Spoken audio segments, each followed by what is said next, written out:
it's time to start. So I'm going to introduce our panelists. I'm just going to say their name and they can introduce themselves as they would like. So we've got Ruth Evelyn. Hello. Am I supposed to say more about myself than just hello? I mean, whatever you'd like people to know. Oh man, I like cats. That's That's perfect. We've got Kenneth Shipp. Hello, Kenneth Shipp here. I don't have my profile updated. He, him pronouns, and I'm ambivalent about cats. So there. We've got Kerian. Hi, I'm Kerian Pearson. I use she, her, hers, and I live in Philly. Oh, and relevant to this discussion, I don't have a primary dance role. And then we have Dan Legenthal. Hi everybody, I'm Dan Legenthal. I'm from Boston, Massachusetts. My primary dance role is lead, and I use he, they pronouns. So to continue our conversation from earlier, we just had a panel discussion about the lead-follow gap, and we defined that and kind of identified some of the intersecting issues that influence why that gap exists. So to continue that, where do y'all want to start off?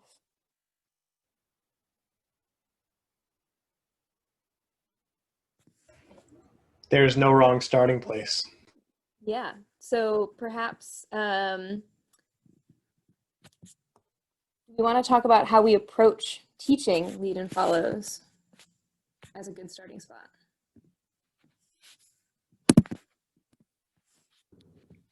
I have thoughts. Shocking. So I've been partner dancing for a really long time now, actually. I was just realizing that it has been 25 years. I have seen how lead and follow roles are taught evolve over the years, but if we just look at my involvement in the blues scene over the last decade, there was definitely, like, when I first started wanting to lead, it was an issue. It was not a thing, and I think I might have done more as a leader if I wasn't fighting every single time. As it is, I've been trying to develop my leading and following in tandem over time, and I would say now I identify equally as both a leader and as a follower. But I think that we used to teach classes very much like, okay, it's a move, so leaders do it. And when I first started, I definitely heard in classes, followers, like, pretend you're asleep. Followers, like, just, you know, do stuff. And I think then all of the pressure was on leaders to get stuff right.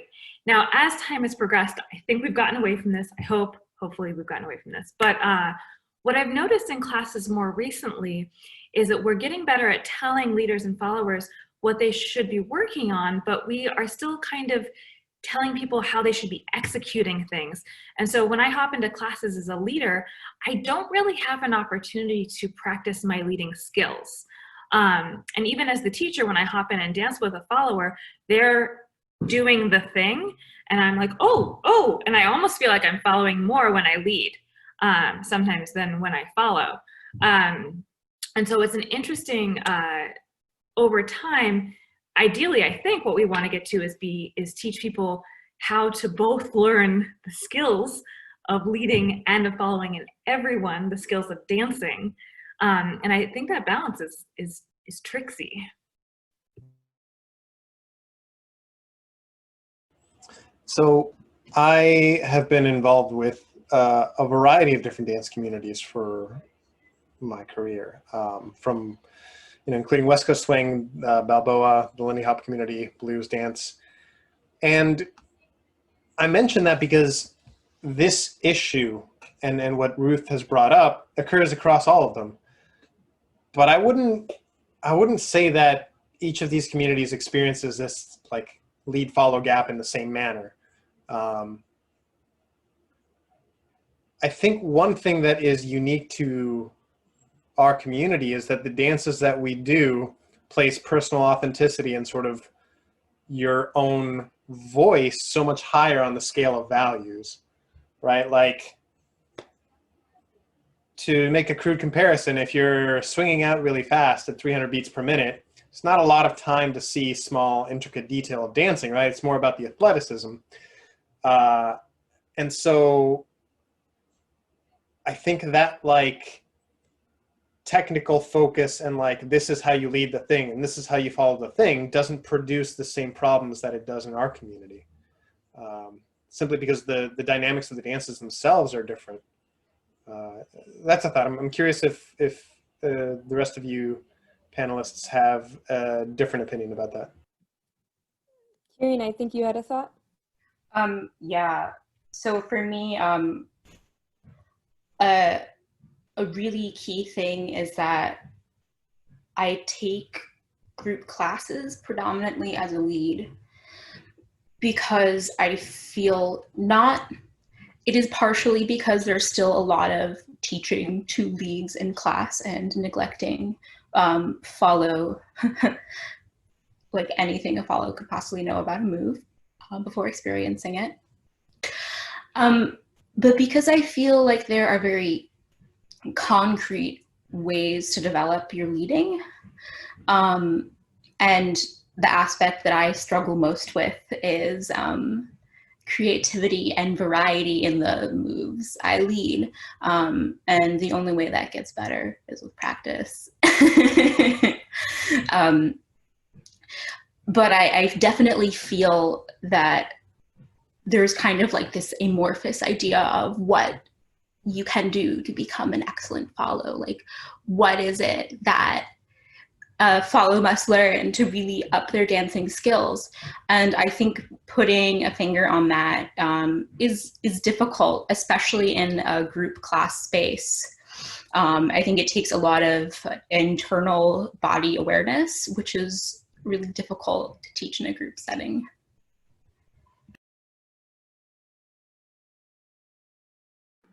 Hey, just real quick, Dan, could you restate your thought real quick? Because I have a thought on Kerian's, but could you restate your sentence real quick? How to do this succinctly.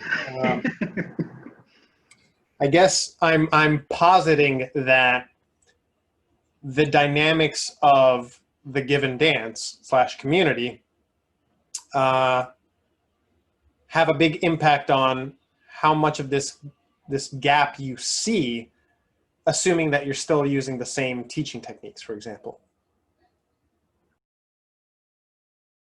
So I see, I guess I'll just put this time frame to like 2017 until now, and some of it being like the idiom push, and I think we've, well, I think it made, some of that codification helped in a simplicity idea and making it somewhat easier to be like, here is a box and here's aesthetic that, but going back to your thought on like, but if we were just coding that to leads, followers are getting left out in the dust as far as, all right, but they need to understand how this aesthetic works too. Like if they're only just dropping us into leads lap, then it's like, yeah, but how do I do Texas Shuffle footwork and have that Texas Shuffle aesthetic if you're only showing how to generate movement and stuff from that lead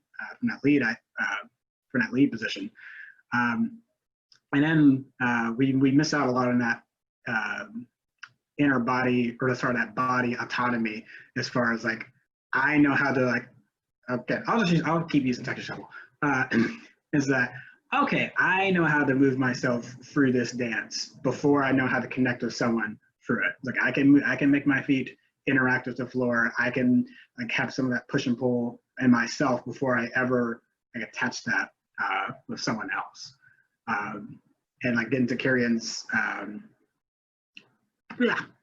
brain freeze. But yeah, that interaction is like something that we miss a ton, and like to go and get to variations as far as like pushing each other further, and that is completely missing as well. And what did Ruth say? Plus, followers are missing out how to influence the dance into what they want leading the full. Yeah.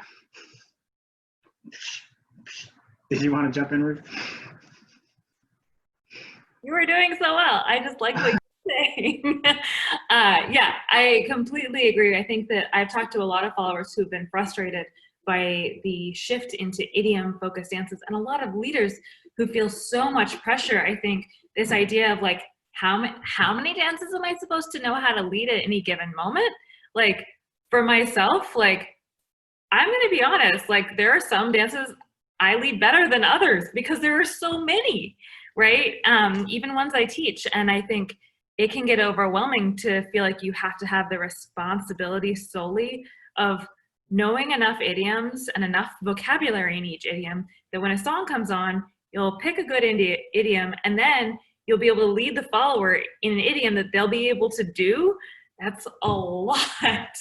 And so I think that that's been something that I've been trying to work on both for myself and with people I'm teaching, where we can find, we can narrow our focuses, and it's okay. We can count on our partners more, and that's okay. So. A quick clarification that we've asked for is how each of you define leading. I know that we have a lot of diverse ways of defining leading in the scene, and so somebody would like to know your specific definitions of leading. When I'm leading a dance, I definitely feel like I might have a little bit more control over having the dance I want to have to this particular song than if I'm following. But I definitely don't get to make all the choices. For me, primarily, I'm making choices about directional changes, rate of movement. I definitely am not trying to influence the quality of movement of my partner, only by, of course, hoping they reflect mine. So yeah, rate of movement, directionality. Yeah, that's about it.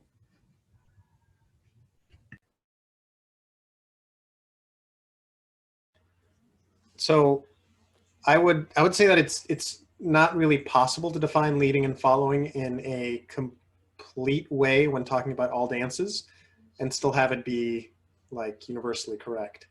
I think at sort of different levels of detail, or like different heights, if you will, point of view, you can sort of start putting some categorical definition around it. I think in general, leads are often initiating sequences or movements. I think in general,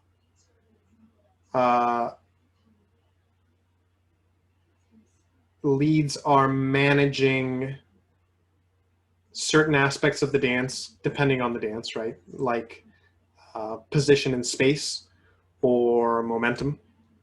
And that's going to be different from dance to dance. And the way that the follow interacts with that process is going to be different from dance to dance. Man, maybe the simplest, but also maybe least helpful way to define it is like leads are a spark and follows are the thing that happens after that. And that's not very good either. So I'm personally struggling with this because I, as a lead in all of my dances, tend to be really, really receptive, or strive to be receptive. In a similar way, I think that we would talk about follows or being receptive. Yeah, maybe timing. That's it. Me and Dan have been doing a lot of, because we just did a leadership class for this event. Did one for Sweet Mo, like, God, it's been a year now. I've been thinking about this a lot. These 3 words are not necessarily perfect. And I have a good place joke I can throw in here too, if it'll help you conceptualize it. So I still like the word initiate. I do think that's I think that's still a very useful word. And it can mean I initiate my movement, I help us initiate our movement in the partnership, But I want to make that caveat of like, I can initiate my movement because my follower may already be moving and I follow in that direction. So like, yeah, I initiated myself, but if you're looking at how that started, it's like they moved. So I'm just going to go ahead and continue with that idea. If I did initiate something and we move together, then the next word I want to throw in there is observing. Is that what did my partner do when we initiated together, went in this movement? So I can observe what changes and things they have added or brought into the dance, and then I want to react. Is that now that I've seen that and observed, what is my reaction to that change or going to be? So I think I saw something about like filling in shapes, but also if I initiated and they didn't move and like really sat into that position, and I observed that, now what is my reaction? Right? Does that create stretch? I'm like, oh, okay, so you chose to sit there. I'm gonna like really like let that pull out.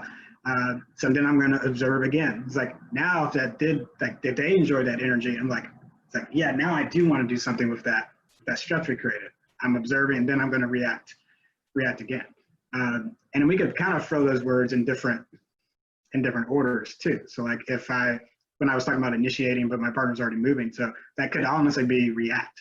So now I'm reacting, observed, and now I'm going to initiate something new. But anyway, again, you could probably play with those in different spots.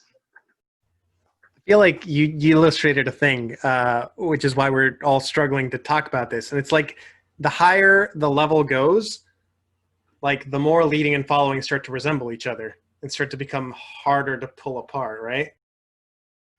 I'll go ahead, Ruth. Sorry. Go ahead, finish your thought. So that's where my good place analogy was coming from. Not to spoil anything if you haven't watched it, but they end up doing this illustration for what time is, and it ends up resembling a name, Jeremy Bearimy.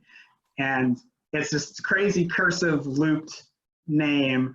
And I think about leading in that way, but I also think about the interactions in the partnership. Is that even though I said the word initiate, okay, but that may not have actually been what started it, but also it was.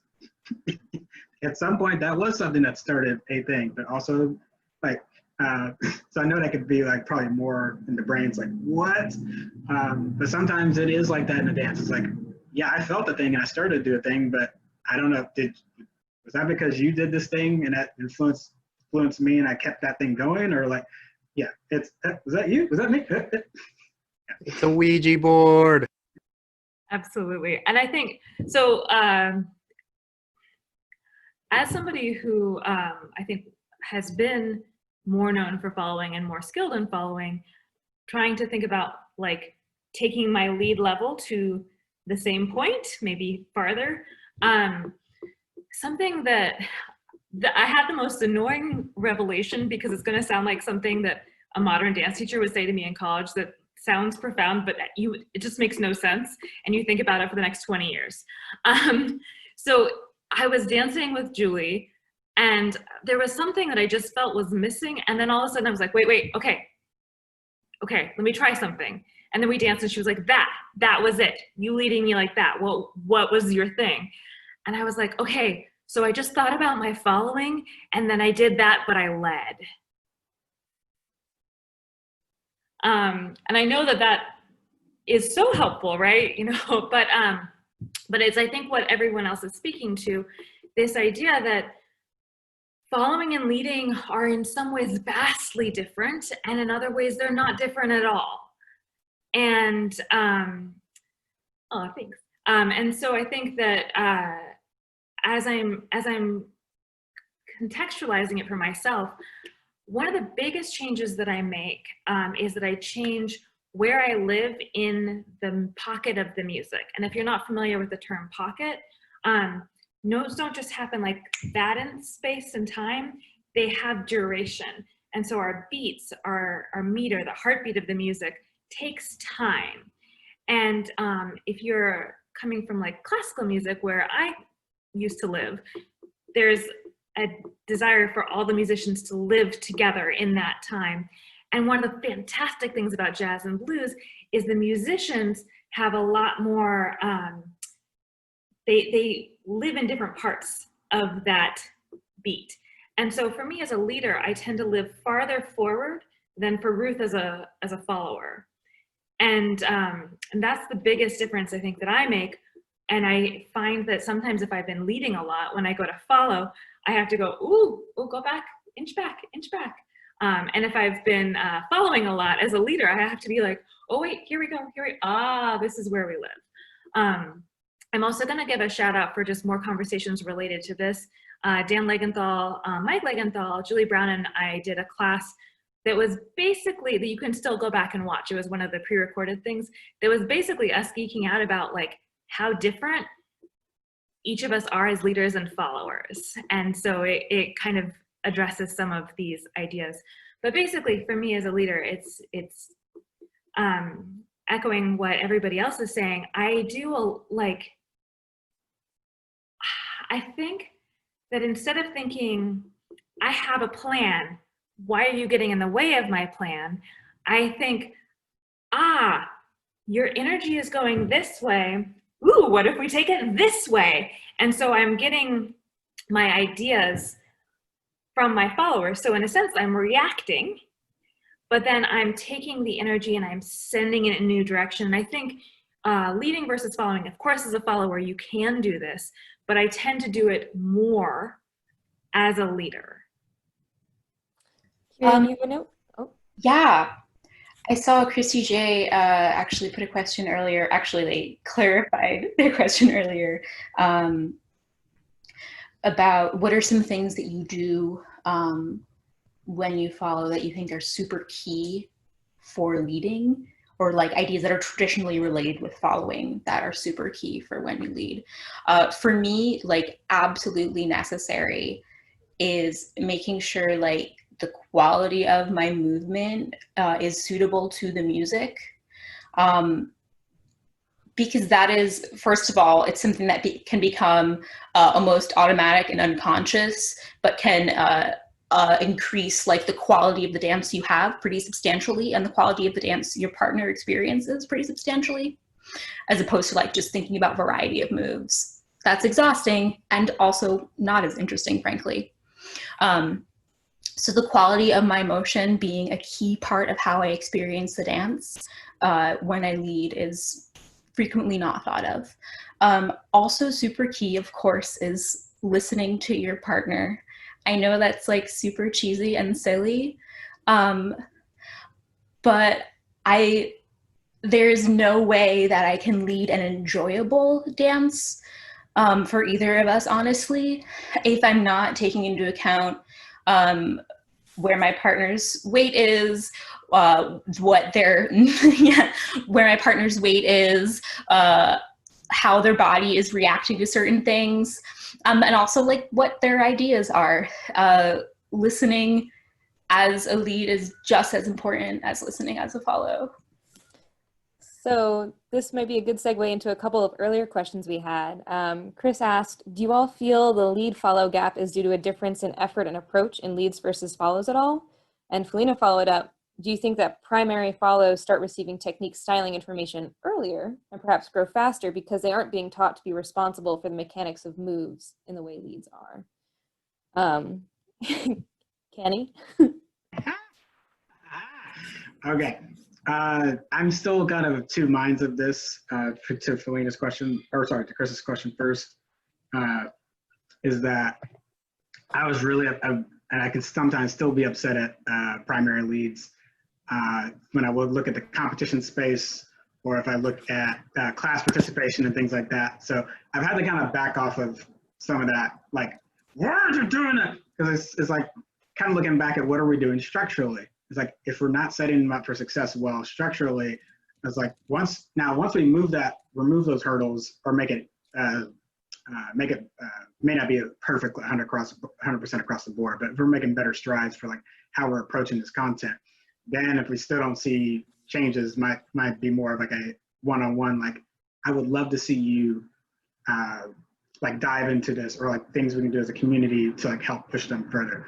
But yeah, there was definitely some frustration that I had to kind of like tuck that down,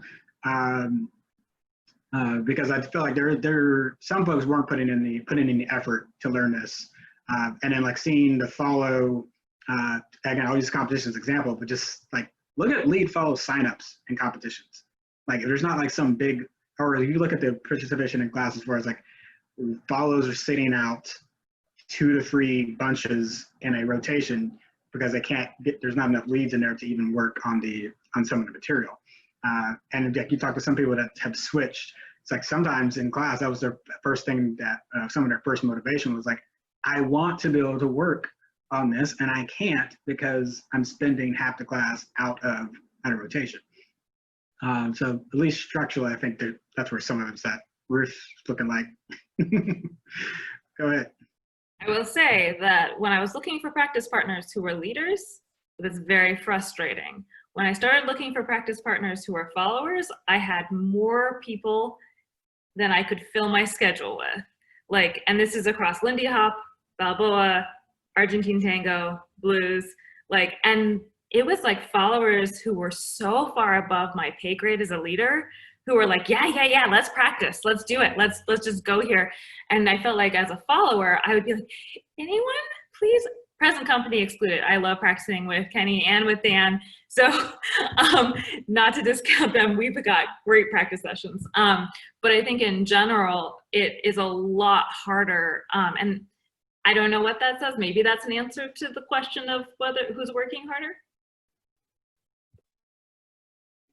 I was gonna say, I also think there's a perception thing there too, because Ruth, you and me have talked a lot about, I don't think people, like we talk about, oh, that lead made that follow look so good in that performance or so on and so forth. And it's almost never the other way. Like I very rarely see anyone say the same thing. And it's something I'm looking for when I'm judging of like, I love what you did. I love that you got them to calm down, or I love that you got them to lag that out more. So much agreement. Forrest just asked a really nice follow-up question to this, are there any practical suggestions for closing that gap that we can do as individuals or as a scene? I have a soapbox, but I'll let y'all go first before I soapbox. I have a dumb, easy one. Learn both roles. I'm not saying that they have to be of the same quality. You totally can have a primary role, but if you don't have at least a basic understanding of the opposite role, you're doing yourself a disservice.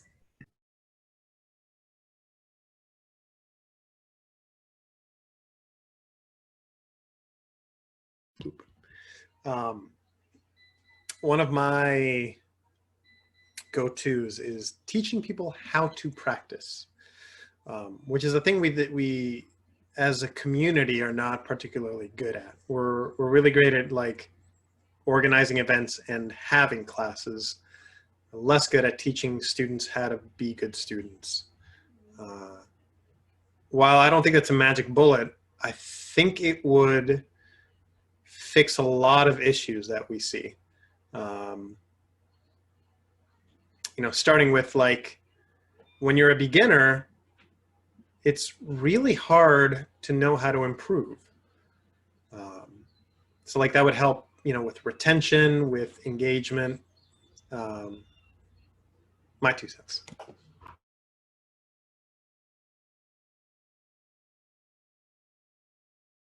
Yeah, and before Ruth does soapbox, I'll just say, I hate to use the phrase iron sharpens iron, but if you can find someone as a lead, like I think about closest person in my area for a long time is Adam Wilkerson.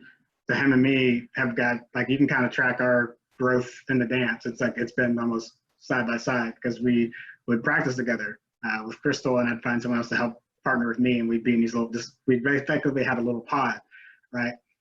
So like, I would recommend, like, even if you can't necessarily always, like, having another lead there that can push you alongside each other, and you're like, oh, I really like that thing that you did, and like having that back and forth is super, super valuable. So I know finding another lead is hard, like, so I'm not discounting that search at all. But you don't even have to think about it as like, oh, I need someone more experienced than me. It's like, me and Adam were probably around this when we started. We're both still very fresh in this. So even being at that starting point and working together was super valuable. Okay. So I think my most controversial soapbox, perhaps, so I'll start there and then I'll work back to things that are more cuddly. My most controversial one is, as somebody who is perceived as a woman, I have been leading in the majority of classes I've been teaching with various partners for years, and it has not been noticed because there's so much assumption. And when some of my fellow partners are asked by events, who do you want to teach with as a leader? And they say, oh, I want to teach with Ruth. They say, oh, do you have a more male leader that you could teach with? And so that's not to say that I don't want my fantastic male leader colleagues to be at events. That's not at all bad. But if we are so much assuming that to be a real leader, you have to be perceived as male, sorry, somebody just messaged me a thing. There's a problem there, right? And I think people say, well, yeah, but of course, who are they going to relate to? How are they going to relate to a woman teaching them? How are they going to be able to do it? And I want to challenge that, because in all the years of martial arts that I have taken and had friends take, no one has ever said, oh, I don't know, I can't relate to this male sensei. Maybe I should get, a less male person to learn from. In coaching, in all of these physical disciplines, like I go to take a yoga class, whatever, there's a person, they're teaching, are they good at what they're doing? Yeah. And so I think that this is a problem that we have, because when we say, what about the leaders, what we really mean is, what about the male leaders? And I think that it sounds like I'm being like all man-hating maybe, but I'm not actually. What I'm saying here is that we're doing a disservice to the men in our community when we're making them be the only people who are leading. And my romantic partner, who is male, started leading, he started going to classes and started in our community. He only wants to follow, and the amount of difficulty that he has had wanting to follow is frankly embarrassing. And so I think for me, part of this is we have to untangle, even from those people who I know love me and respect me, I still get this, you're not really a leader unless you have a different body, right? And I think that will help everyone if we can untangle that and empower people at the beginning. Like, I know a lot of men who would be happier in the scene if they were followers. And I know a lot of women who, when I dance with them, I'm like, you want to lead. You want to lead. Why aren't you leading? Right? And so I think that this is, and for those of us who are maybe non-binary, that's even another thing, right? And so I think that that's my big soapbox. Like, let's stop the assumptions and let people do what they want to do.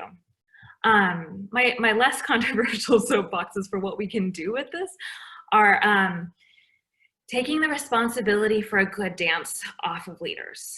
I think that in general, I see people who are leaders mobbed for dances, not getting breaks, like almost, just exhausted, and people who are magical followers just sitting out or standing. And I think it's because we have this idea still that the leader is the one who makes the dance good. And I think that's a lot to put on leaders. I know when I start internalizing that, I kind of want to go cry in a corner. So I think if we really start realizing, and this kind of goes to the group conversation about like cultural values, right? And what we're taking into the dance. If we're thinking that the leaders are service providers and that the followers are customers, that there's something kind of broken, right?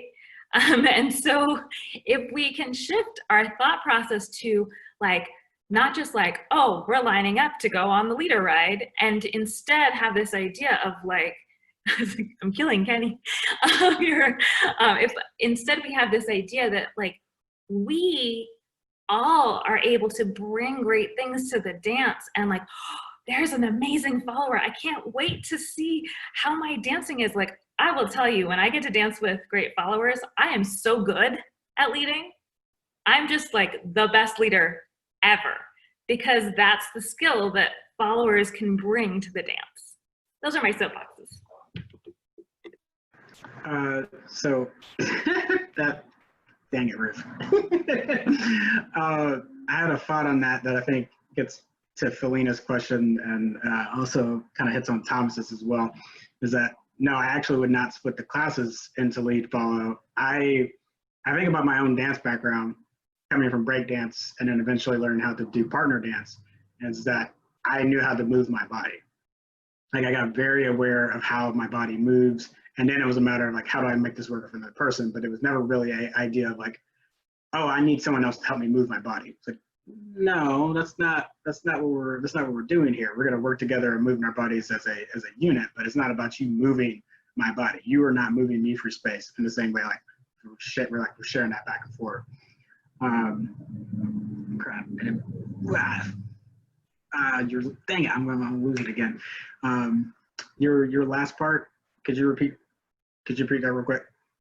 Where I was saying that the part about leaders aren't rides, or the leaders are not service providers and followers the customers, that part? Okay. Yeah. I mean, I think there's some, like, if we're talking about some like structural ways to address that. I mean, so some people have tried snowballs, and I don't necessarily disagree with that, but I think people fall into their defaults. I think they immediately go to like, let me do a visual thing to scan and help find. So I understand what some people's intent has been for that. But I also feel like the randomness that people are trying to create may be helpful. So if there's like a pre-event mixer, to have people conversate about that. If you intentionally, name tags. I do for like a mixer name tag at the beginning of an event, so that people can get more used to the fact, oh, I would have never thought that you're like, yes, you see they had both roles on there, or someone that wants to do primary one and slaps it on a sticker and that during that mixer, they're like, oh, okay. So, but something to help start breaking up that paradigm. And something this event has already started doing, others have done as well, is just like start hiring non-traditional pairs, or you're hiring like a group of instructors and like plugging them in different spaces and slots, and like, wait, those two are partnered together? Oh, those two, okay, right? And then when you're in the class, you have no choice but to see someone leading that you would not expect, and they're like holding that spot down for an entire hour. Like, that will do wonders over time for help break that down.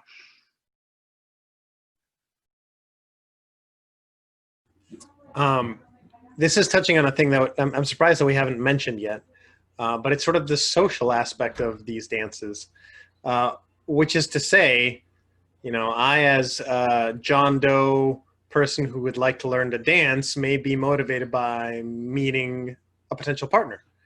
And as such, maybe my desire to get good is only enough to, you know, get me to good enough and enjoyable. I would hypothesize that in large part due to like our cultural norms around, you know, male-bodied or female-bodied people, that it's more likely for a female-bodied person to be told that they can do dance as a hobby, whereas somebody who's male-bodied, I think, is more likely to be told that they can do dance as a way to meet people, but don't get too into it. Isn't that so damn gross? Yes, it is. Yeah. For me, social dance is about a love of sharing my joy of music and movement and dance with other people. And I wish we could normalize a love of dance for young men and boys. I'm fortunate in that I have a lot of young boy students, like 4-year-olds learning ballet. But it is definitely a disadvantage that mostly, in my experience, young white males are taught that they cannot dance, that they cannot move their bodies, and that dancing is not a useful skill. for them, except maybe to meet chicks. And I wish it wasn't so lame. I wish it wasn't so unfortunate and so uncomfortable. And I wish that we could, as a culture, approach a love of dance and a love of music as like a valuable quality in and of itself. Because I sure have a lot of fun dancing with anybody, and I sure have a lot of fun sharing that experience with people, and it's valuable just for its own sake. And if you are teaching, make sure you make your love of dance really clear to your students. Make sure you make the fact that this is a social experience you share with other people, because it is a way for you to give the gift of your love of music and your love of dance to others. Make sure that's really clear to your students, because it puts the value not on what they can get out of the dance experience, what they can get out of a dance with their partners. It puts the value instead on the experience you share with others. You're not looking to get something and win something. You're looking to have a good time. So this seems like a really great segue as we approach our 4 minutes to the end into Ron asked, what are the positives of being a leader, of being a follow? What is a good dance? And so I think focusing on some of those things as we aim towards wrapping up here so we can rejoin all of the followers. Ruth? I think that across both roles, for me, one of the big positives is there's a human that you can interact with. You can create this ephemeral piece of art. I know that might sound like a little cheesy, but it's this moment that you have, and it's not going to be replicated. It's just there for the two of you to appreciate and enjoy and create together. And sometimes it's weird, and sometimes it works, and sometimes it doesn't work, and it's all really wonderful, I think. I like even the not working part. And I think if I was going to think about leading versus following, as a follower, I love making time slow down. I think that that's one of the things that as a follower, because of where I dance in the music, I can change how I interact with time, and I find that very freeing and comforting. As a leader, I really like having the bigger brush of the architecture of like, ooh, we're going to travel, ooh, we're going to be here in this smaller space. And that is one of the things that I've been really finding, that type of musical interaction. Not that I have more power as a leader than as a follower, but I tend to interact with the music differently as a leader than as a follower. And I think that that's, for me, some of the really fantastic things about each role.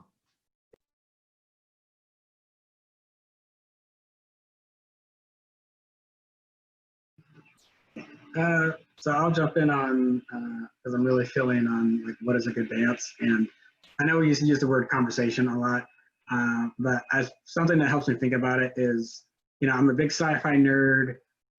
So if I'm gonna socialize with someone, I go to look for my nerds. I might be like, hey, you were watching this show, and like I want to know your thoughts on this. I want to know your thoughts on this show, right? But then if someone else jumps in with a comment that was like, that's a really good point. It's like, so say think of that as being that brand new person that I've started to dance with, and now I'm getting to hear what they think about on this topic. And I think about that a lot when I'm like finding someone to dance, when a song comes on, of like, oh wait, I know what Lainey will probably do, like, ooh, Lainey, I want to go do this thing. I want to do this thing with you with this song because, right?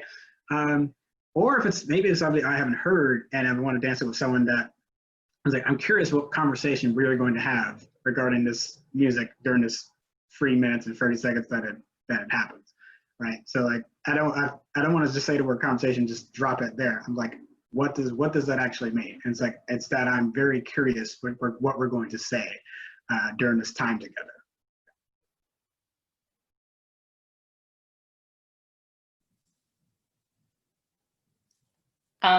I think that what makes a good dance is shared joy.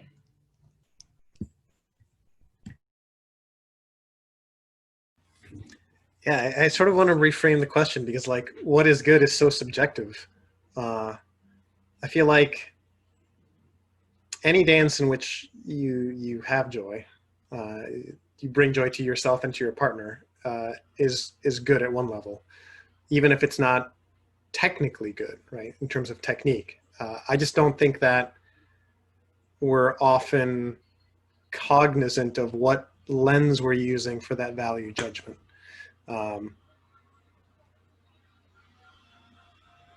Yeah, like what constitutes good in terms of my expectations for a performance between Mike and myself is going to be very different than like just a social dance. Context matters. With that aside, I think, okay, so you asked like what's good about being a lead, what's good about being a follow. I think they're both really good.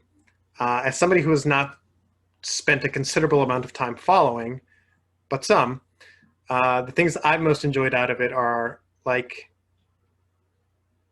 the sort of zen-ness of it, the fact that I don't have to think about what I'm going to do next. I can be very, very in the moment. And I've really enjoyed that. In terms of leading, I like the fact that no matter how good a lead I am, every time I ask for something, it's sort of a surprise, right? Like, what is my partner going to do with this input? And I've really enjoyed that. That might be my favorite thing about leading. All right, y'all, that is our time. We're going to go back to the main room and we're going to meet up with the followers and we're going to do summation of like what each of us talked together and try and knit all those together. So I'm going to drop the info in the link right there. I will see you back in the other room. We're going to start at 7:35. So you got 3 minutes. So like very quick sips of water.